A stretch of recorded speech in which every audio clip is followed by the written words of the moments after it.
Walang pinipiling kasarian, edad, estado ng pamumuhay ang pag-ibig. Malakas ka man o mahina, may kapansanan ka man o wala. Maging sino ka man ay wala tayong takas kapag pinana na ni Cupido ang ating mga puso. Isang magandang hapon po sa inyo, Papa Dudut, at sa bumubuo ng napakaganda at numero 1 ninyong programa sa radyo at maging sa online. Ako po si Meth, may asawa at isang negosyante at may bahay. Madalas akong makinig sa programa ninyo at nasusubaybayan ko rin ang mga exclusive uploads ninyo sa inyong YouTube channel. Aaminin ko na sobra talaga akong na-inspired na sumulat dahil sa mga kwento ng totoong buhay na tinatampok ninyo. Nakapupulutan talaga ng aral. Papa Dudut, sisimulan ko na lamang ang kwento ko noong makilala ko si Rowald. Isang lalaking kasing edad ko, pero may espesyal na pangangailangan. Normal naman siya kung titignan ang kanyang itsura, ngunit mahina ang kanyang memorization at learning capabilities. Pero kahit na ganoon ay naging magkaibigan pa rin kami dahil kahit na bata, ang pag-iisip ni Rowald ay marunong siyang makisalumuha sa mga normal na tao. Sa kabilang banda, anak si Rowald ng pinsan ng bayaw ng aking ina at ang mga magulang namin ni Rowald ay matalik ding magkaibigan. Papadudot, mabait si Rowald kaya hindi katakatakang naging close friends kami. Pero ang hindi ko alam, mas lalalim pa doon ang nararamdaman ni Rowald para sa akin. Meth, mahal kita sa totoo lang. Matagal ko nang gustong sabihin sa iyo na mahal kita kaso nahihiya ako at saka mas pinapahalagahan mo si Ildefonso kaysa sa akin. Pero kahit na ilang beses ko itong pilit na itago hindi ko talaga kaya. Pagtatapat sa akin ni Rowald isang araw.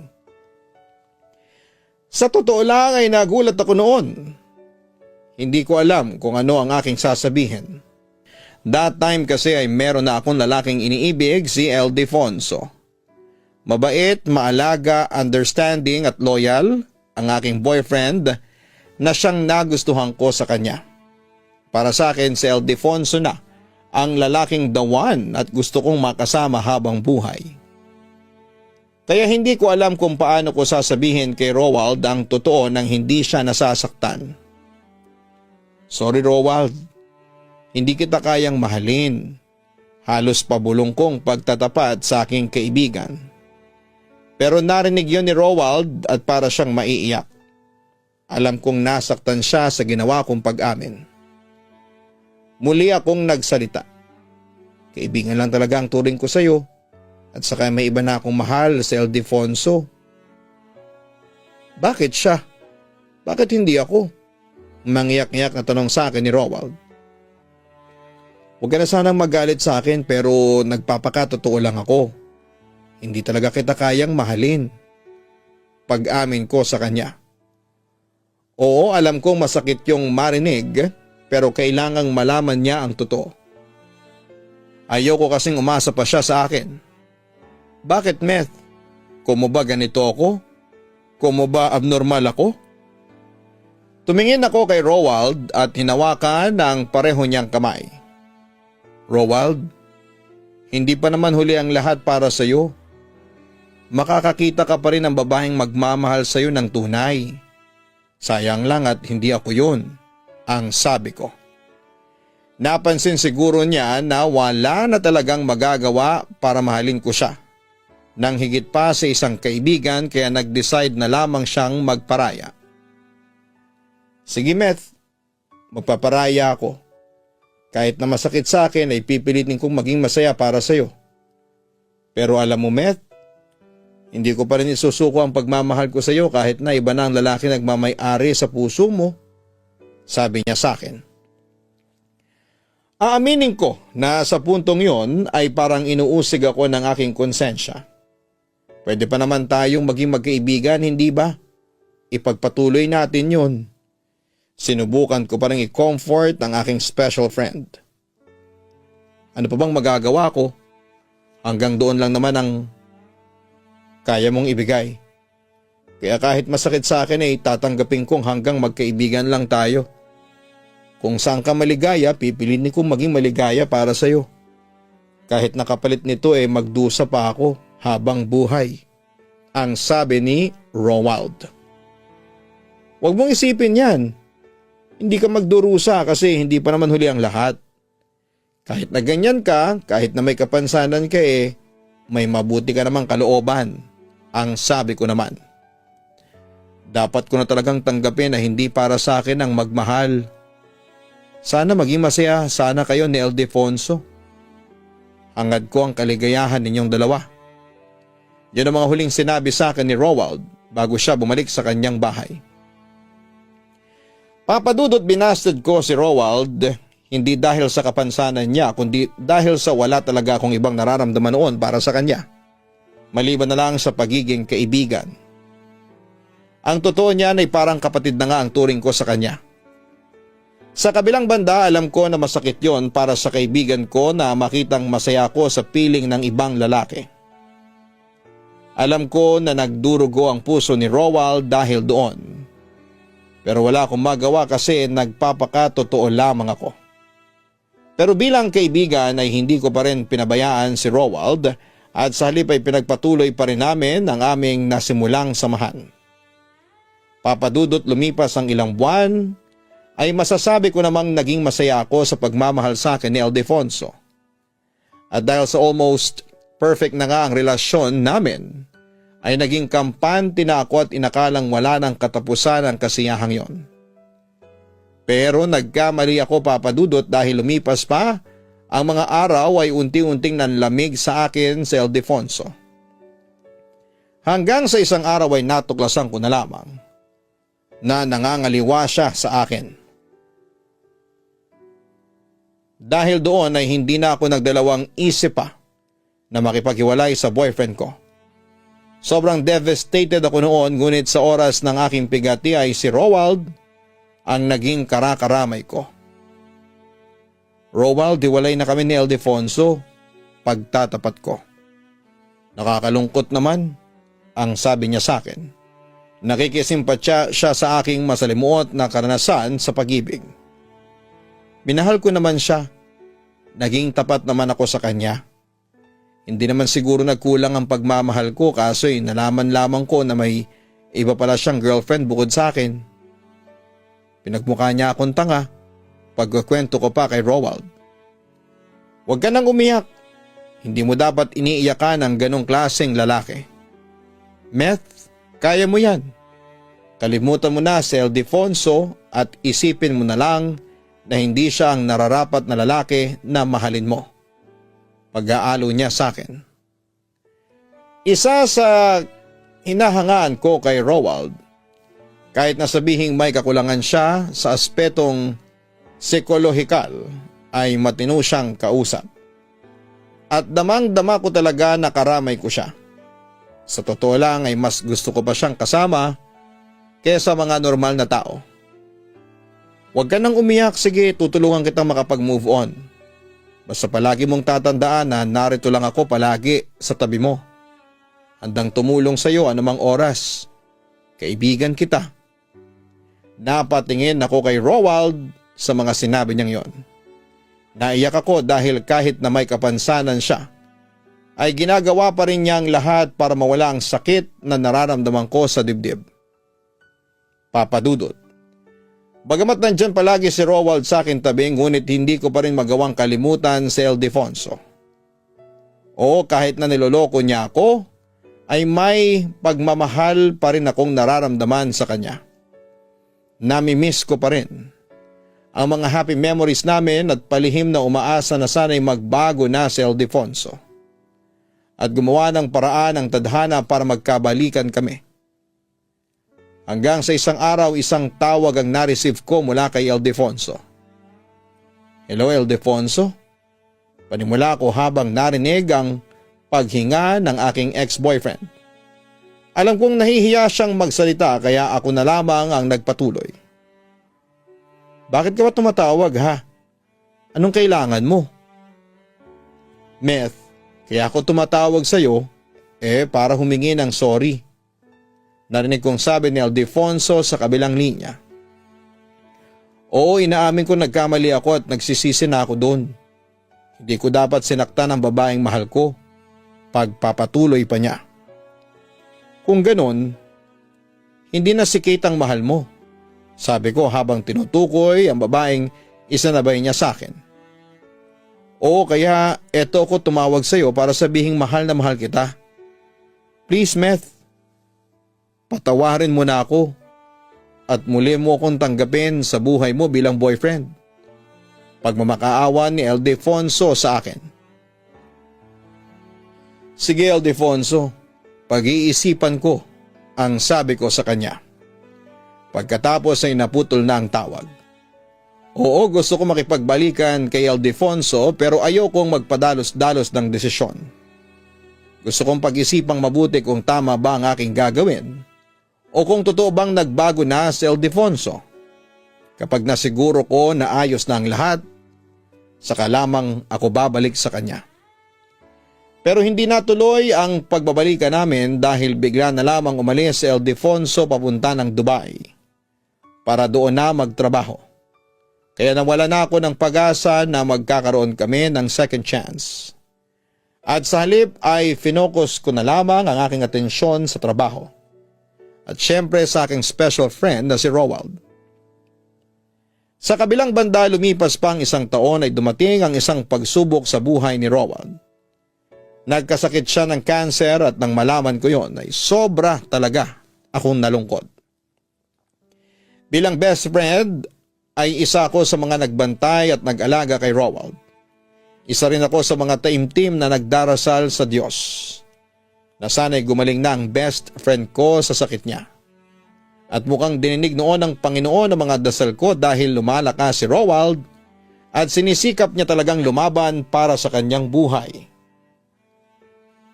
Ngunit isang araw nang dumalaw ako sa ospital kung saan nakakonfine si Roald ay kinausap ako ng nanay ni Roald na si Aling Nene.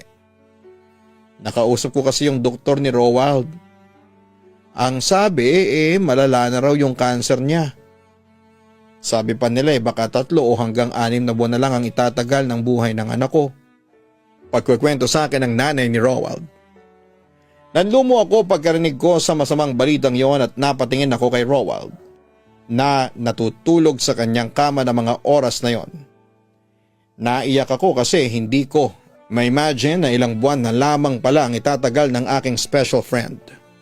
Meth, ayaw ko mamatay ang anak ko. Siya na lang ang kaisa-isang natitira sa akin. Ayaw kong pati siya ay mawala pa. Meth, hindi ko kayang mawala sa akin ang anak ko. Ikamamatay ko yun. Ang sabi pa sa akin ni Aling Nene habang humahagulhol. Agad ko namang kinomfort ang nanay ni Roald. Aling Nene, magpakatatag po kayo. Huwag po kayong sumuko. Hindi po pababayaan ng Diyos ang anak ninyo. At saka Aling Nene, matapang si Roald. Alam ko pong lumalaban po siya sa buhay niya. Hindi siya ang tipo ng tao na madaling sumuko. Aling Nene, gagaling ang anak ninyo, maniwala po kayo. Tumingin sa akin ang luhaang mga mata ni Aling Nene. Alam mo, Meth, isa ka sa dahilan kung bakit lumalaban sa sakit niya si Roald. Sabi niya, may hihilingin sana ako sa iyo kung po pwede. Pakiusap pa niya sa akin. Ano po bang may tutulong ko? Tanong ko sa kanya. Mahal na mahal ka ng anak ko ng higit pa sa kaibigan. Ikaw ang dahilan kaya pinipilit niyang mabuhay. At bilang ina niya ay handa ko namang gawin ang lahat para mabuhay lang ang anak ko ng masaya. Ang sabi ni Aling Nene bago huminga ng malalim. Meth, papakiusapan sana kita. Alam kong malabong mahalin mo ang isang tulad niya na hindi normal ang pag-iisip pero hihilingin ko sana sa iyo. Nasubukan mong mahalin ang anak ko. Kahit na magpanggap ka lang iayos lang. Meth, pakiusap. Ipakita mo sa kanya na mahal mo siya para lumakas ang loob ni Roald. Papadudot labis akong naawa sa nanay ni Roald. Pero mukhang imposible ang gusto niyang hilingin sa akin. Oo, mahal ko si Rowald pero bilang kaibigan lamang. At kahit na palabas lang ang gagawin ko ay ayoko pa rin. Dahil hindi ko maaatim na paglaruan ng feelings ng aking special friend. Aling Nene, parang mahirap po yatang gawin yung pinapagawa ninyo. Ayoko pong paasahin si Rowald. Opo, gusto kong humaba pa ang buhay niya. Pero ayoko pong paglaruan ng kanyang nararamdaman. Pagtatapat ko sa nanay ni Rowald. Pagkatapos noon ay nag-isip-isip pa rin ako. Baka naman may posibilidad na mahalin ko si Rowald bilang kasintahan. Naisip ko na baka tama si Aling Nene, baka lalong magpursige si Rowald na lumaban para sa kanyang buhay. Papadudot si Rowald na lang ang kaysa isang taong pinagkakatiwalaan ko. At alam kong nagmamahal sa akin ng tapat. Kapag nawala siya ay parang mawawala na rin ang pag-asa ko sa mundo. Kaya makalipas ang ilang araw, nang pagninilay-nilay ay isang desisyon ang ginawa ko. Meth, buti at dumating ka. Alam mo ba, kanina pa kitang hinihintay. Akala ko'y hindi ka na darating. Masayang bati ni Rowald sa akin. Halatang namiss niya ako ng sobra dahil 2 araw din akong hindi nakadalaw sa kanya noon. Pwede ba naman yun? Siyempre hindi. Alam mo naman Rowald na palagi tang nami-miss eh. Kaya asahan mo na darating ako para samahan ka. Siya nga pala, may mga dala akong pagkain para sa'yo. Sabi ko sabay abot ng plastic na naglalaman ng mga sariwang prutas. Rowald, magpagaling ka ha. Lumaban ka. Huwag kang susuko. Isipin mo na ginagawa mo ito para sa akin. Naiiyak kong sabi sa aking kaibigan. Bagamat that moment, ang focus ng kanyang atensyon ay sa dala kong pasalubong sa kanya. Huwag mo kong iiwan ha. Mangako ka sa akin. Kasi hindi ko kakayanin kapag nawala ka sa akin. Pagpapatuloy ko. Sa pagkakataong yon ay bumaling na si Rowald sa akin. Pangako, hindi kita iiwan. Sincero niyang sabi sa akin. Talaga? Oo, Meth. Ayoko kasing makitang nasasaktan ang mahal ko, sagot niya sa akin. Kahit nasasaktan akong makita si Rowald sa ganong kalagayan ay pinilit ko pa rin ngumiti para hindi panghinaan ng loob ang aking special friend. May sasabihin ako sa iyo ha, pero huwag ka sanang magugulat. Parang batang na-excite si Rowald sa sinabi ko. Ano yun? Tanong niya sa akin. Rowald, mahal kita. Mahal kita ng higit pa sa isang kaibigan. Kaya kung sakaling mawala ka, sobra akong masasaktan, sagot ko. Halatang nagulat din si Rowald sa narinig niya mula sa akin. Talaga mahal mo ako? Tanong niya sa akin. Gusto niyang makasigurado sa mga narinig. Oo, Rowald, mahal na mahal kita ng higit pa sa isang kaibigan. Maniwala ka sa akin. Paggagaranti ako sa kanya. Napangiti si Rowald at halos maiyak sa tuwa, papadudod. Salamat at minahal mo na rin ako. Alam mo ba, matagal ko nang hinihiling to sa Diyos. Sa wakas ay natupad na rin yung hiling ko. Mahal na mahal din kita, Meth. Pangako at mamahalin kita hanggat nabubuhay ako. Papadudot habang lumalaban si Rowald sa sakit niyang cancer ay pinagpatuloy ko lamang ang pagpapanggap na mahal ko siya ng higit pa sa kaibigan. Pero ang hindi ko inaasahan sa ilang buwan naming magkasama bilang mag-boyfriend-girlfriend ay hindi ko akalain na mahuhulog din ang loob ko sa kanya. Hindi naman kasi mahirap mahalin si Rowald. Kahit na meron siyang kapansanan sa pag-iisip ay mabait siya at may mabuting kalooban. Kaya sa pagdaan ng panahon ay natutunan ko ring mahalin si Rowald ng higit pa sa kaibigan. Samantala isang araw ay nabalitaan ko mula sa isang kaibigan na nasibak at napauwi daw si Ildefonso mula Dubai dahil nasangkot daw ito sa isang away. Hindi nagtagal ay muling nag-text at tumawag sa akin ang aking ex. At sinabi niya sa akin ang kanyang intensyon na ligawan ako. Ngunit ipinagtapat ko kay Ildefonso na may boyfriend na ako. Nang malaman niyang si Rowald pala ang tinutukoy ko na boyfriend, ay labis ang kanyang pagtutol. Pero Papa Dudut, buo na ang desisyon ko noon na ilaan lamang kay Rowald ang aking puso't atensyon. Ngunit ilang linggo ang lumipas. Muling nagsalubong ang landas namin ni Ildefonso. At doon ay muli siyang nangulit at nakipagbalikan sa akin. Tulad na lamang isang araw kung saan isang pangyayari ang hindi ko inaasahang magaganap. Meth? Tawag ni Ildefonso sa akin sabay hawak sa aking braso para pigilan akong umalis. Tigilan mo na nga ako. Ilang beses ko nang sasabihin sa'yo. 10, 20, ano? Nairot akong reklamo sa aking ex. Hindi ako titigil hanggat hindi ka bumabalik sa akin, ang sabi ni Ildefonso sa akin. Pero kung dati Papa Dudut ay hinahangad kong magkabalikan kami ni Ildefonso, this time ay hindi na dahil may iba na akong mahal. Oh come on Ildefonso, 1 taon nang lumipas simula nang mag-break tayo. Hindi ka pa rin ba nakaka-get over doon? At saka may iba na akong mahal. Sino, yung abnoy na si Rowald? Pangiinsulto ng ex ko sa lalaking mahal ko. Huwag kang magsalita ng ganyan kay Rowald. Bakit Ildefonso? Anong masama kung mahalin ko siya? Wala. Besides na ganon si Rowald, sensitive siya sa mga nararamdaman ko. Kahit kailan ay hindi siya nanakit at nanloko ng kapwa hindi tulad mo. Pagtatanggol ko kay Rowald. Tama na ang kalokohang ito, Meth. Bulalas ni Ildefonso sa akin. Hindi yon kalokohan, Ildefonso.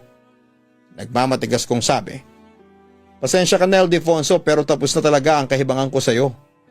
Dagdag ko sabay talikod at lumakad palayo sa ex ko. Papa Dudut, akala ko ay doon na magtatapos ang panggugulo ni Ildefonso sa akin. Nagkakamali ako dahil hindi ako tinigilan ng ex ko na hindi pa rin makaget over sa aming nakaraan. Ginawa niyang lahat ng klase ng panggugulo at pagbabanta pero hindi yon umubra sa akin. Hanggang isang gabi, isang pangyayari ang hindi ko inaasahang magaganap. Masayang magkasama kami ni Rowald habang nakatambay sa tapat ng kariton na nagtitinda ng fishball nang biglang lumapit sa amin si Ildefonso na halatang nakainom ng marami.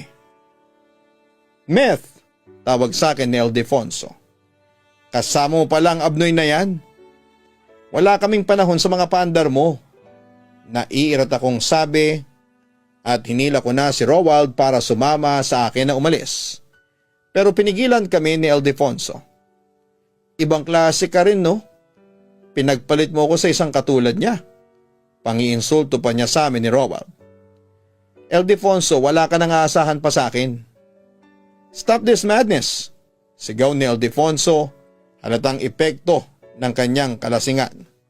Alam kong hindi mo mahal ang abnoy na yan. I know you're doing this para saktan lang ang kalooban ko. Alam mo sinasayang mo lang ang oras namin ni Rowald. Galit na rin ako ng mga oras na yon. Huwag mo akong tatalikuran. Galit na sabi ni Ildefonso habang hawak ng mahigpit ng aking braso. Siyempre nasaktan ako kaya ginawa ko ang lahat para makawala sa pagkakahawak niya sa akin. Ano ba, bitawan mo nga ako? Ildefonso, ano ba? Palag ko. Sa pagkakataong ito ay nagsalita na si Rowald. Nakita ko sa mga mata ng boyfriend ko ang galit sa ginagawa ni Ildefonso sa akin. Bitawan mo nga kasi si Meth, utos niya sa ex ko. At sino ka naman para pigilan ako ha? Uy, wala kang laban sa akin Rowald. Isa ka lamang hamak na abnoy. Ano, lalaban ka na ba sa akin? Nagbabantang wika ni Ildefonso at inambaan na niya ng suntok ang aking boyfriend. Hindi nagpasindak si Rowald kay Ildefonso. Sabi nga bitawan mo na siya eh. Utos niya sa ex ko sabay hablot sa brasong nakahawak sa akin. Aba, lumalabang ka na ha? Gusto mong masaktan? Pwes pagbibigyan kita. Wika ni Ildefonso sabay nagpakawala ito ng suntok sa boyfriend ko. Nagpanik ako at napasigaw. Ginawa ko naman ang lahat para pigilan si Ildefonso pero binugbog pa rin niya ang boyfriend ko. Samantala'y lumaban na rin si Roald at gumanti ng mga suntok kay Ildefonso. At kahit na dihado ay ginawa pa rin niya ang lahat para ipagtanggol ako. Muli ako napasigaw nang makita kong duguan na ang mukha ni Roald. Inarang ko na ang aking katawan at natanggap ko ang ilang masasakit na bigwas ni Ildefonso. Buti na lamang at tumawag na mga tanod yung tindero ng fishball at agad silang rumescue sa amin. Pero habang dinadala si Ildefonso ng mga tanod sa kanilang barangay mobile, ay nagpahabol pa ito ng insulto sa aming dalawa ni Roald. Meth, nakakasuka ka. Pumatol ka sa isang abnoy. Magsama kayong dalawa. Mas mabuti nang pumatol ako sa abnoy kesa sa katulad mong walang puso. Wala akong mararating kapag ikaw ang minahal ko. Ganti ko naman kay Ildefonso. Papadudot kinalimutan at tinanggal ko na ng tuluyan sa aking sistema si Ildefonso. At pagkatapos namin siyang sampahan ng kaso ni Roald ay hindi na siya nagparamdam pa sa amin. Samantala isang gabi ay muli kong dinalaw si Roald sa ospital dahil nabalitaan ko mula kay Aling Nene na muli na naman itong nanghina. Pagdating ko doon ay nadatnang kong nakaupo sa wheelchair si Roald, nakatalikod sa pinto. Kaya dahan-dahan akong lumapit. Hindi naman niya ako napansin dahil nasa picture puzzle ang kanyang atensyon. Roald, ayos na ba ang pakiramdam mo? Oo naman. Nakakatayo at nakakalakad pa ako ng mag-isa kaya ayos pa ako.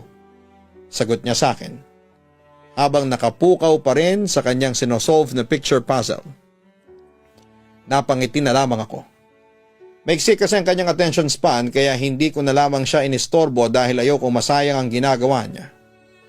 Pero nung palis na ako ay bigla ulit siyang nagsalita. Meth, masaya ako ngayon. Alam mo ba kung bakit? Tanong niya sa akin habang nakatutok pa rin sa kanyang ginagawa. Kasi magkasama tayong dalawa? Sagot ko. Oo. Ikaw ba, masaya ka rin ba? Tanong ulit niya sa akin. Siyempre, masaya din ako.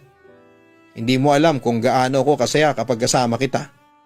Nakangiting sagot ko habang pinagmamasdan na unti-unting nasusolve ni Roald ang picture puzzle. Mahal mo ba talaga ako? Hindi ka ba napipilitan lang? Sa pagkakataong ito ay bumaling na sa akin si Roald. Seryoso at malungkot ang kanyang mga mata. Roald, hindi ako napipilitan lang. Talagang mahal kita. Muling bumaling si Roald sa picture puzzle. Parang walang narinig. Tapos ay matagal naghari ang katahimikan sa aming dalawa bago muli siyang nagsalita. Alam ko na ang totoo, Meth. Pinagtapat sa akin ni Mama ang totoo. Na pinakiusapan ka lang niya na magpanggap na mahalin ako. Pagtatapat ni Roald sa akin, wala na yata siyang balak na lumingon at tumingin sa akin. Nakaramdam naman ako ng kaunting guilt. Oo, pinakiusapan nga ako ng mama mo na magpanggap na in love ako sa iyo. Pero Roald, alam mo ba? Pumayag ako sa gusto ng mama mo kasi mahal din kita. Sagot ko. Hindi ako naniniwala. Malungkot at halos pabulong na sabi ni Roald sa akin. Sa kabila ba ng pagmamahal ko sa iyo pag-iisipan mo lang ako ng ganito? Seryosong tanong ko sa kanya. Sa totoo lang, papadudot na sasaktan ako ng mga oras na yon. Alam nating lahat na hindi mamahalin ng isang normal na babae ang isang katulad ko na may kapansanan. Meth, kung gusto mong makipag-iwalay na sa akin, bahala ka. Walang kaso yun sa akin ha. Patuloy pa rin sa pagsosolve ng puzzle si Roald. Pero alam kong naiiyak na siya ng mga oras na yon. Sa pagkakataong ito ay lumapit na ako at niyakap ko na ang aking boyfriend. Roald, mahal kita. At handa kong patunayan yun sa'yo. Hindi kita hihiwalayan. Walang pumipilit sa akin na mahalin ka. Ako mismo ang may gusto nito at masaya ako sa ginagawa ko. Naiiyak na sabi ko. Hindi nagtagal ay umiyak na si Roald habang nakayakap sa akin. Meth, narinig ko ang usapan ni na mama at ng doktor. Baka 2 linggo na lang daw akong mabubuhay. Kwento sa akin ng aking boyfriend. Huwag kang panghinaan ng loob, ang sabi ko.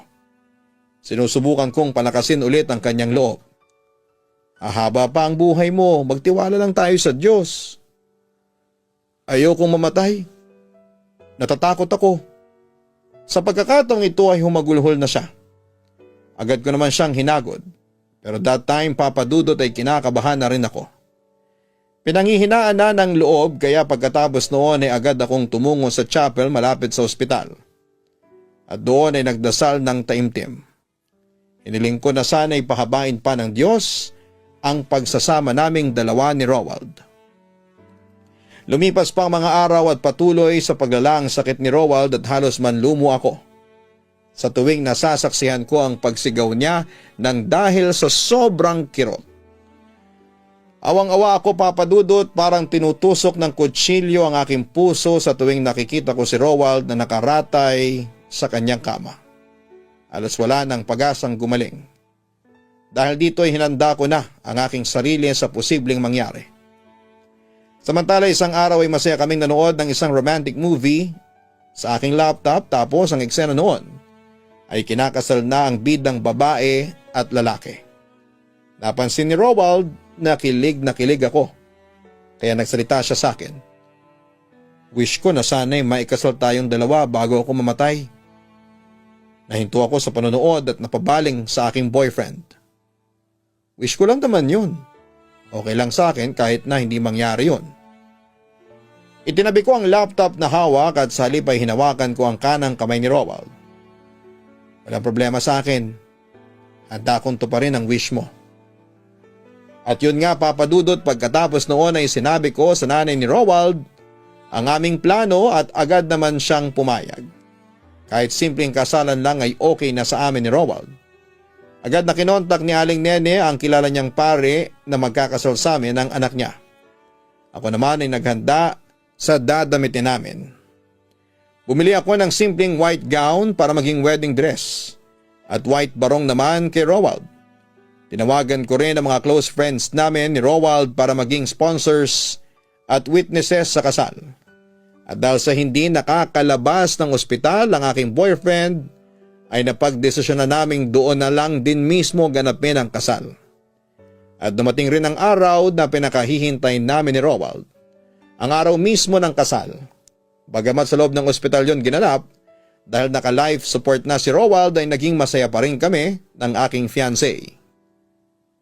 I've called you my boyfriend, my partner, my significant other and my fiancé. Now I vow to love you forever as I get to call you my husband. I standing here in front of you and the people that we both love so dearly promise to always love you. Hear that I will always love you. To me, your love is like water. It is shapeless and it is formless, but it is also peaceful, yet so strong. You cannot live without water, and I cannot live without you. You, my darling, are my heart. I promise to support you through thick and thin. I cannot wait to walk back down that aisle so that I can start the rest of my life with you by my side. Ito ang naging wedding vow kay Rowald. Papa Dudut, halos maiyak ako habang binabanggit ko yan sa kanya. Pero pagkatapos noon ay nakita ko ang kislap sa mga mata ni Rowald kahit na nanghihina na ang buo niyang katawan. Hindi nagtagal ang aking fiancé naman ang nagbigkas ng kanyang wedding vow. Dahil mahina ang kanyang memorya, para magkabisado ay binasa na lamang niya ang mga yon sa ibinigay na papel sa kanya ng pare. From this day on, I choose you, my beloved Meth, to be my dearest wife, to live with you and laugh with you, to stand by your side and sleep in your arms, to be joy to your heart and food for your soul, to bring out the best in you always, and for you to be the most that I can. I promise to laugh with you in good times, to struggle and support you in the bad times, to offer you solace when you are downhearted, to wipe away your tears with my hands and my love, to share with you all my riches and honors, to play with you as much as I can until we grow old, and still loving each other sweetly and gladly until our lives shall come to an end. Meth, from the moment I first saw you, I knew you were the one with whom I wanted to share my life. Your beauty, heart, and mind inspire me to be the best person I can be. I promise to love you for eternity, respecting you, honoring you, being faithful to you, and sharing my life with you. This is my solemn vow. Bagamat mabagal at nautal na, ay naitawid pa rin ni Roald ang kanyang wedding vow.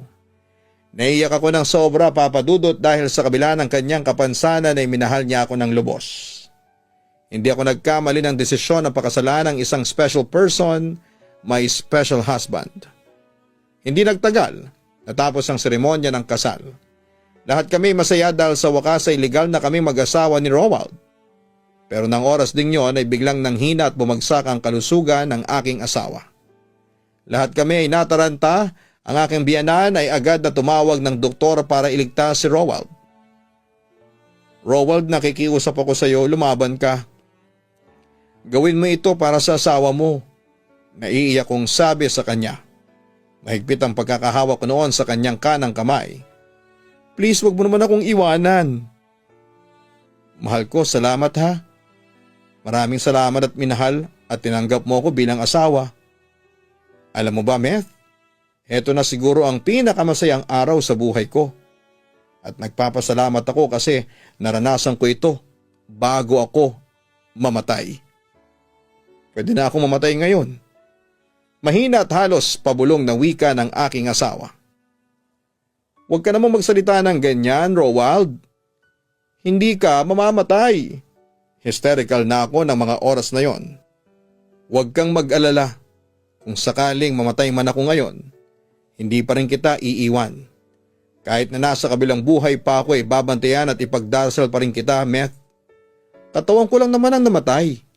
Pero ang pagmamahal ko sa iyo ay mananatili yon habang buhay. Pagkatapos ng sinabi niyo ni Roald ay sinagawa na ng pari ang last rites para sa aking asawa. Wala akong ginawa noon kundi ang humagulhol at nagmakaawa sa Diyos na wag muna niyang kunin ang asawa ko.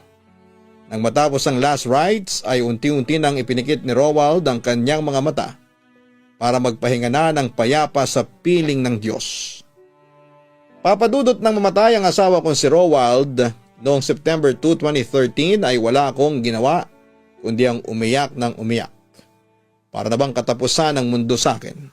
Nawala kasi ang isang taong parte ng aking buhay pero wala akong magawa noon dahil yon ang kagustuhan ng Diyos. Nang mabiyuda ako ay bumalik ako sa probinsya namin at doon ako nagpalipas ng taon para makapag-move on. Sa ngayon ay may pangalawa na akong asawa at kinasal kami noong August 2015. Pero mas pinili kong i-share sa inyo ang love story namin ni Roald dahil ito ang nagpabago talaga ng aking buhay. Ganun pa man, kahit nakasal na ako sa iba ay hindi ko pa rin nakakalimutan ang una kong asawang si Roald. Kahit na kaunting panahon lamang ang pinagsamahan namin ay masasabi kong marami akong natutunan sa kanya at maraming memories kaming pinagsamahan. At nagpapasalamat talaga ako sa Diyos at naging parte siya ng buhay ko. Papadudot, hanggang dito na lamang po ang kwento ko. Sana'y mabasa po ninyo at mapiling itampok sa inyong programa sa YouTube o maging sa Spotify. Maraming salamat and more power sa inyo. Lubos na nagpapasalamat, Meth. Maraming salamat sa iyo, Meth, sa pagbabahagi mo ng totoong kwento ng pag-ibig. Mga kaibigan, totoo na mahiwaga po ang pag-ibig. Wala talaga itong pinipiling edad, kasarian, normal ka man o may kapansanan. At kahanga-hanga si Meth dahil kahit na may isang person with special needs, si Roald ay minahal niya ito ng tapat. Ganon din si Roald, siyang naging simbolo ng katatagan. Hindi siya sumuko sa laban alang-alang sa pagmamahal niya kay Meth. Nakakalungkot mang malaman na hindi natin kapiling ngayon si Roald ay alam naman nating lahat na masaya na si Roald sa piling ng ating lumikha at sigurado tayo na sa kanyang kinakalagyan sa ngayon ay pantay-pantay ang lahat, walang may sakit o may kapansanan. Samantala masaya na rin tayo kahit papaano dahil masaya na rin si Meth sa kanyang buhay ngayon. Kapiling ang kanyang ikalawang asawa Mga kaibigan, naway maging inspirasyon sa atin ang naging love story ni Meth at Roald. Love knows no disability. Magandang gabi sa inyong lahat, lalo na sa mga avid listeners ng inyong programa sa YouTube. Itago niyo na lamang po ako sa pangalang Charles. Isa po ako sa mga avid fan at silent reader ninyo. Sana po ay magustuhan ninyo ang aking karanasan sa aking pinag-OJT-han. Isa sa mga rotation namin bilang intern ang mag-OJT sa isang psychiatric facility, hospital, na kinontrata ng school upang magsilbing training ground sa aming mga estudyante pa lamang at magkaroon kami ng sapat na kaalaman at ideya sa papasukin naming field kapag kami ay graduate. Ang school namin ay nakakontrata sa isa sa mga kilalang psychiatric hospital sa NCR. Ito ay sikat sapagkat naalagaan ng mga pasyente dito at natututukan sila hindi gaya sa ibang facility at hospital.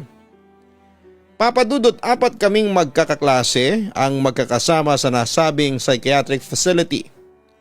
Ako, si Franco, Manilyn at si Betchay na hindi ko masyadong kaklose dahil parang may sarili itong mundo.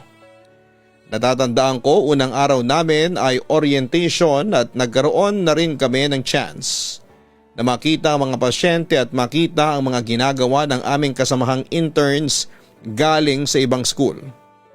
Sinabi rin ng head namin ang mga hindi dapat gawin, mga hindi dapat sabihin sa pasyente, lalo na ang pag-iingat dahil maraming beses na di umano ay nasaksak ng pasyente ang dating interns at ilang mga nagtatrabaho dito dahil sa kapabayaan sa gamit. Papadudot mabilis kaming nakapag-adjust nila Franco, Manilyn at Betchay sa ginagawa sa ospital dahil kaparehas lang naman ito ng ginagawa namin sa ibang mga hospital na pinag-OJT-han namin. Sina Franco at Manilyn ay ang aking mga kaklase na kasama sa hospital habang si Betchay ang kaklase lang namin sa ilang subjects noon. Samantala, noong pangatlong linggo namin ay nagkaroon kami ng tsansa na interviewin ang isa sa mga pinakamatagal na pasyente sa hospital. Siya ay si Ate Gianna. Bago kami magkaroon ng tsansa na interviewin siya, ay binigyan kami ng head namin sa kung ano ang rason kung bakit siya nasa facility at ano ang mga salitang dapat na hindi banggitin sa kanya habang ini-interview siya. At binalaan din kami na biglang nagbabago ang kanyang personality. Hanggang sa dumating na ang oras na pinakahihintay namin, ako ang natasan sa pag-i-interview sa kanyang silid habang siya ay nasa tamang katinuan pa at kakainom lang ng gamot ni Ate Gianna. Samantalang sina Franco, Manilyn at Betchay ay tagamasid lamang at nagsusulat sa kanilang obserbasyon sa pasyente.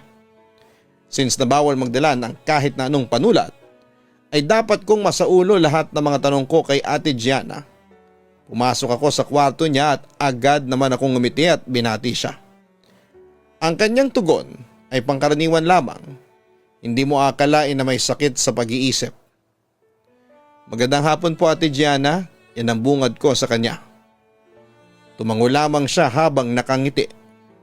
Kinamusta ko siya kung ano ang pakiramdam niya ngayon at ang sabi niya ay ayos naman. Kaso hindi daw naging maganda ang pakiramdam niya nung pumasok ako na agad kong ikinakaba. Umabot na sa 4 na minuto ang aming pag-uusap at habang tumatagal ay palakas ng palakas ang kanyang sagot sa mga tanong ko. Hindi ko ito pinapahalata sa kanya dahil mas lalo silang maglalakas loob na gawin yon kapag nakaramdam ako ng takot. Ngunit ang sumunod na sagot niya ay hindi ko kinaya. Ano po ang rason kung bakit kayo nandito sa ospital, Ate Gianna? Mahinahon kong tanong habang siya ay nakaupo sa kanyang kama at nakaharap naman ako sa kanya at nakaupo sa monoblock chair. Dahil sa kanya. Sabay turo kay Betchay na nasa labas lamang at nagmamasid sa amin at agad naman akong lumingon sa likod para kumpirmahin kung sino ang itinuturo niya na alam ko'y isa sa aking pinagsisihan na desisyon ko sa aking buhay. Pagtalikod ko kay Manilyn at Franco ay tila nakapikit sila na di umano'y takot na takot sa nakita nila. Habang si Betchay naman ay nanlaki ang kanyang mga mata habang nakatingin siya sa akin. Para bang sinasabi niya na may panganib akong dapat na harapin. Unti-unti akong lumingon kay Ate Gianna. Pero nasaksihan ko si Ate Gianna na halos nakadikit na sa mukha ko ang mukha niya. Nanlalaki ang mga mata. Buhaghagang buhok at nakangisi. Takot na takot ako sa aking nakita na aking ikinatumba sa aking upuan. Nag-alaboses lalaki si Ate Gianna at nagsambit ng mga salitang Latin. Umatras ako ng paunti-unti habang nakaupo sa sahig at nakakuha ng tiyempo. Na makatayo habang tinitignan ko siya ay nakikita kong naglalaway pa siya. Bago ko man mahawakan ng doorknob ay agad niyang sinabi ng pasigaw na lumayas ka dito Charles, mahina kang nilalang. Papadudot halos mawasak ang dibdib ko sa lakas ng boses niya na naghahalong lalaki at babae. Agad naman ako nakalabas ng kanyang silid at dumating ang ibang mga staff ng hospital upang umagapay sa akin. Nang silipin nila sa bintana si Ate Gianna ay agad naman itong kumaway nang nakangiti sa kanila na tila ba ay walang nangyari. Pero ang kinagulat ng lahat ay ang pagkindat niya sa akin na may pagngisi na agad ko namang kinahimatay. Nagising na lamang ako na nakahiga sa puting kama at pinapaypayan na ako ni Manilyn ng papel na ginagamit niya sa pagsulat kanina at si Franco naman ay nakatalikod na tila may kausap sa cellphone niya. Franco, gising na si Charles, ang sabi pa ni Manilyn.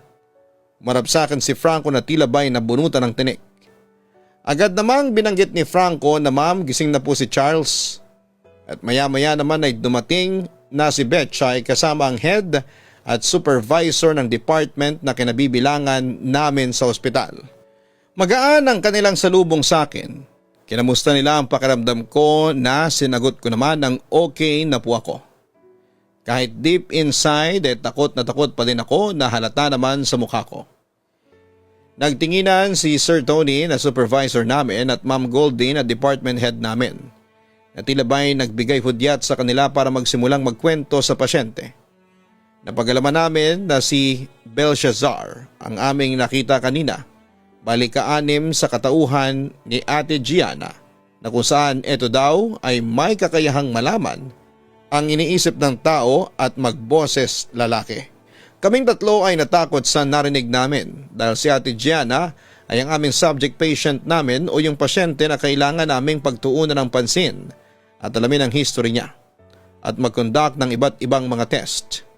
Sa madaling salita ay kailangan naming matapos ang report sa kanya para kami ay makagraduate. Ano pa kaya ang ibang katauhan ni Ate Gianna? Yan ang nasa isip naming apat. Matapos ang insidenteng yon, agad naming nireport ito sa aming advisor sa school. Dalawa lang ang choice ninyo. Makiusap kayo sa inyong clinical supervisor na ilipat kayo sa ibang pasyente na less severe ang case o ipagpatuloy ito. Sabit ng aming professor na may halong pag-aalala. Papadudot hindi namin alam ang isasagot kay ma'am dahil balisa pa kami sa mga nangyari. Kinagabihan, noong ako'y makauwi na, agad naman akong kumain dahil gutom na gutom ako. Halos hindi na ako makahinga dahil sa tuloy-tuloy ang aking pagsubo. Hanggang sa napansin ito ni mama. Na paano ka anak? Hinay-hinay lang sa pagkain, aniya. Hindi ko alam kung bakit hindi ko siya pinansin ng mga oras na yon at agad akong pumasok sa kwarto. Maya-maya ay kumatok si mama sa kwarto at tinanong kung anong nangyari sa akin. Halatang halata sa mukha ko ang pag-aalala at takot na mga oras na yon. Na agad namang nahalata ni mama. Kumusta ang unang araw mo sa bagong pinagdutihan mo anak? Mahinahon niyang bitaw na agad namang hudyat ng pagtulo ng aking luha. Matapos ko itong ikwento sa kanya ay sinabi niyang makiusap na lamang ako sa aming clinical supervisor. Nailipat kami sa ibang pasyente pero ng mga oras na yon ay gusto ko lang ay magpahinga. Samantala, saktong impuntong alas 5:30 ng umaga ay nagising ako sa tawag ng unregistered number sa cellphone ko. Nagdalawang isip ako kung sasagutin ko. Napilitan na akong sagutin dahil pakiramdam ko ay importante ito.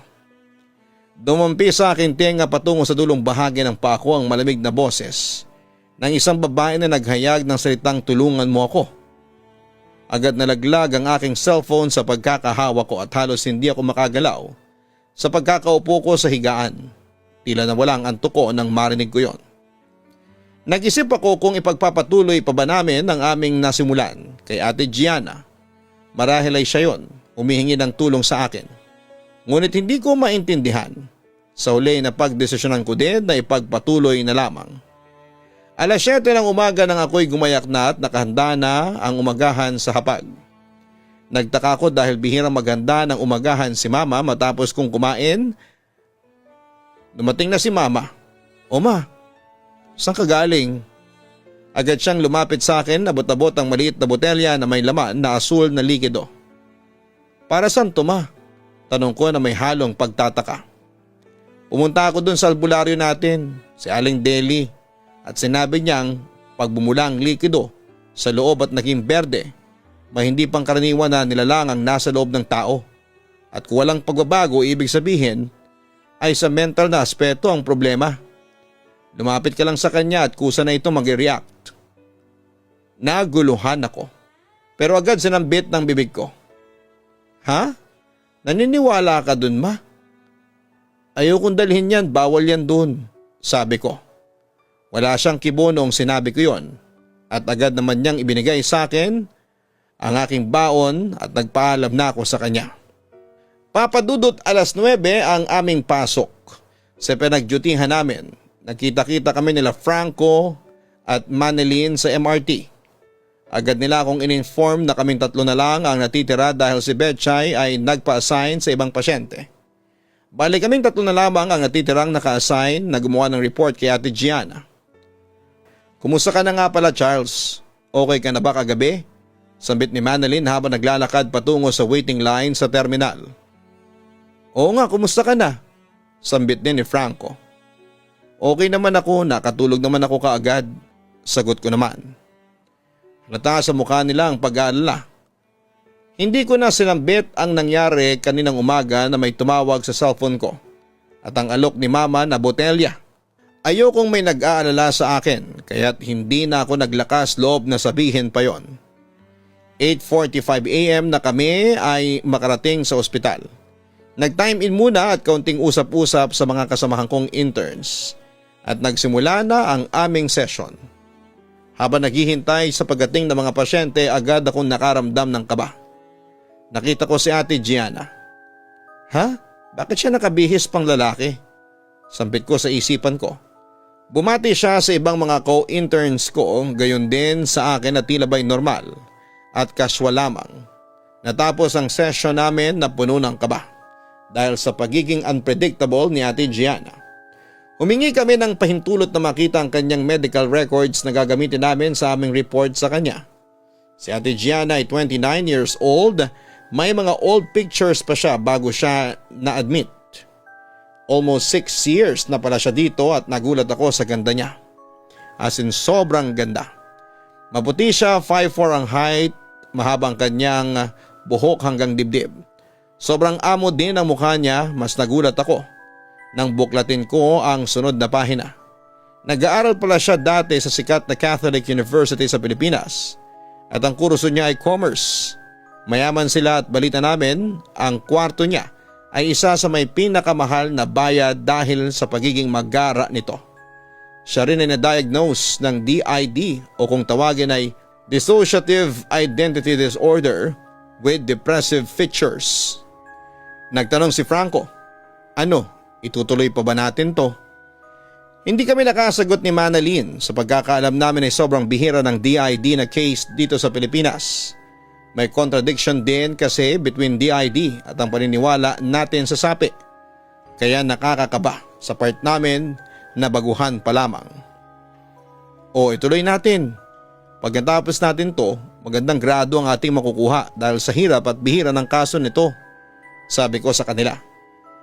Papadudot agad namang sumang-ayon ang dalawa dahil kaming tatlo ay naghahabol sa honors.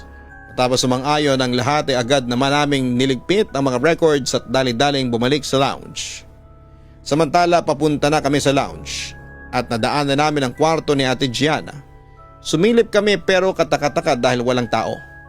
Tapos na ang session ngunit wala pa rin siya.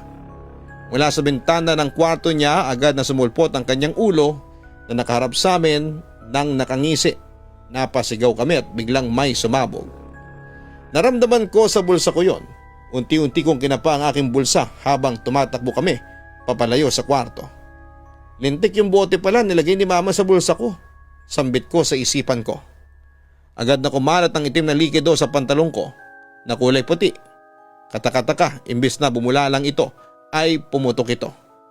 Bakit kaya itim imbis na asul o berde? Ano kaya ang ibig sabihin nito? Sino kaya si Belshazzar? At ang iba pa niyang katauhan? At ano kaya ang dahilan kung bakit siya nagkaganyan?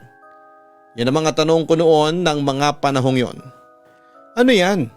Tanong sa akin ni Franco habang nakatingin sa pantalon ko. Puti pa naman yan. Naku, mahirap labahan yan. Sabi naman ni Manilyn. Pero napansin ko na titig na titig si Franco sa mantsa sa pantalon ko. Tapos ay nakita pa niya yung maliit na boteng hawak ko. Lana ba yung hawak mo? Ewan ko, sagot ko kay Franco. Binigay lang sa akin to ni Mama. Ang sabi niya galing to sa albularyo sa amin. Kapag daw bumula ito at nagkulay berde, yung asul na likido, ibig sabihin may masamang espiritu sa paligid. Pagpapatuloy ko. Kaso itim ang lumabas, Charles eh. Alam mo ba ang ibig sabihin yan? Sa puntong yun ay kinabahan na si Franco. Bakit, Franco? Ano ba kung naging itim ang likido? Usisa ni Manilyn sa kanya. Demonyo ang ibig sabihin. May demonyo sa paligid.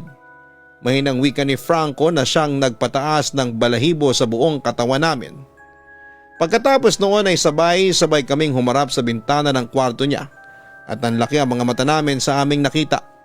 Nakasilip si Ate Gianna sa salamin at nanlilisik ang mga mata nitong nakatingin sa aming tatlo. Pero etong nakakatakot, Papa Dudut, dahil meron kaming nakitang figura sa likod ni Ate Gianna. Isang figurang itim, mas matangkad, malalaki ang dalawang sungay at namumula ang mata nito. Papa Dudut, hindi namin alam kung ano talaga yon, pero parang demonyo yung nakita namin noong mga sandaling yon. Napasigaw kaming tatlo pagkatapos ay nagtatakbo palayo sa kwarto ni Ate Gianna. Demonyo ba yung nakita natin? Hysterical na wika ni Manilyn sa amin. Demonyo yun, sigurado ako, sabi ko naman habang nanginginig ang boses at buong katawan ko. Sorry guys, pero I quit. Kakausapin ko na ang CS natin na mag-iiba na lang tayo ng pasyente. Hindi ko matatagalan ang pasyenteng yun, ang sabi pa ni Franco. Ako rin, Charles, quit na rin ako. Hysterical at halos maiyak si Manilyn habang sinasabi yon. Pero anong sasabihin natin sa CS natin sakaling mag-iba nga tayo ng pasyente? Sasabihin natin na nakakita tayo ng demonyo? Kung sasabihin natin na nakakita tayo ng demonyo, baka i-confine nila tayo dito sa mental hospital? Tanong ko sa kanya. Bahala na, basta kailangan nating umiwa sa babaeng yon. Ayaw ko mabaliw, ang sabi ni Franco at nagsisimula na rin mag-hysterical dahil sa nakita naming tatlo. Sa kabilang banda na himasmasa na kami ay saka pa lang namin kinausap ang clinic supervisor namin na magpapalit na kami ng pasyenteng ire-record. Ang ipinagtataka ko ay agad na pumayag si Sir Tony at Ma'am Goldie at kakausapin na lang daw nila ang professor namin. Hindi na sila nagtanong kung bakit na ayaw namin kay Ate Gianna. Para bang alam nila ang rason. At yun nga, Papa Dudut, hindi split personality or DID ang sakit ni Ate Gianna. Sinapian siya ng demonyo na ang pangalan ay Belshazzar. Pero hindi namin masabi sa management ng hospital na hindi doktor ang kailangan ni Ate Gianna kundi isang pare. Pero syempre hindi naniniwala sa sapi o demonic possession ang mga medical people, lalo na ang mga psychologist. Yung isang professor ko nga na psychologist ay baliw ang tingin niya sa mga taong may third eye. Ganun pa man ay nasurvive naming tatlo ang OJT namin at maayos naman ang pasyenteng na-assign sa amin na nabaliw lamang dahil sa pag-ibig. Samantala hanggat maaari iniiwasan talaga naming mapadaan sa kwarto ni Ate Gianna at kung kinakailangan naming dumaan ay binibilisan na lang namin. Natatakot kaming humarap sa bintana ng kwarto niya kasi baka kung ano pa ang makita namin. Hanggang sa ilang buwan pagkatapos ng OJT namin ay nabalitaan na lang namin na namatay si Ate Gianna. Nag-suicide daw ito. Inuntog daw kasi ang ulo niya doon sa bintana hanggang sa maubusan siya ng dugo. At kapag naaalala ko yung naging experience namin nila Franco, Manilyn at Betchay, ay kinikilabutan pa rin talaga ako. Papa Dudut, ito ang totoong kwento namin ng mga kaibigan at kaklase ko. Sana ay mabasa po ninyo ito at makarating sa inyong YouTube channel at umaasa ako na ma-feature nyo po ito sa lalong madaling panahon.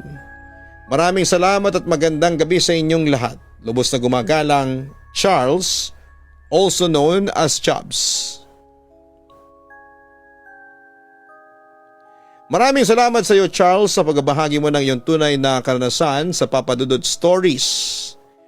Ayon sa mga eksperto, ang isang split personality ay tumutukoy sa dissociative identity disorder o yung DID. Isang sakit sa pag-iisip kung saan ang isang tao ay mayroong dalawa o higit pang natatanging personality. Ang mga saloobin, kilos at pag-uugali ng bawat pagkatao ay maaaring maging ganap na magkaiba. Ang trauma ay madalas na sanhi ng kondisyong ito, partikular sa pagkabata. Habang walang tinutukoy na gamot para sa DID, ang pangmatagalang paggamot ay maaaring makatulong sa mga tao na pagsamahin ang kanilang mga personality sa iisa. Ang trauma sa panahon ng pagkabata ay isang posibleng sanhi ng split personality disorder. Ang mga taong may DID ay merong dalawa o higit pang mga natatanging personality. Hindi ito nagpapakita ng simpleng mga pagbabago sa mga ugali o kalagayan. Ang isang tao na may DID ay nagpapahayag ng mga makabuluhang pagkakaiba sa pagitan ng mga kahaliling pagkakakilanlan na ito na maaari ding tawaging mga pagbabago. Kadalasan ang mga personality na ito ay ganap na magkaiba sa bawat isa. Ang mga fragmented na personality na ito ay nagkokontrol sa pagkakakilanlan ng tao ng ilang oras. Ang isang tao ay nagpapanatili din ng kanilang pangunahing host na pagkakakilanlan na kung saan ay ang kanilang orihinal na pagkatao at sasagot sa kanilang ibinigay na pangalan. Ang kanilang pangunahing pagkakakilanlan sa pangkalahatan ay mas pasibo at maaaring hindi nila namalayan ang iba pang mga personality. Kapag nangyari ang isang pagbabago sa pagkatao, ang bagong personality ay magkakaroon ng natatanging kasaysayan, isang bagong pagkakakilanlan at iba't ibang pag-uugali. Samantala, ang eksaktong sanhi ng DID ay hindi lubos na naunawaan. Gayunpaman ay mayroong isang malakas na ugnayan sa pagitan ng kondisyon at trauma. Ito'y maaaring totoo lalo na para sa trauma o pang-aabuso sa panahon ng pagkabata. Sa ibang bansa, 90% ng mga taong nakakaranas ng DID ay biktima ng matinding trauma sa pagkabata. Ang kondisyon ay kumakatawan sa isang tao na nagpupumilit na isama at i-assimilate ang ilang mga aspeto ng kanilang sariling pagkakakilanlan na napinsala sa paglipas ng panahon. At para sa iba pang mga kaalaman tungkol sa sakit na DID o split personality disorder ay mabuting kumonsulta sa mga eksperto. Kung tungkol naman sa mga sapi ang pag-uusapan, mahalaga na manalig tayo sa Panginoon. Huwag kalimutan na mag-like, mag-share at mag-subscribe.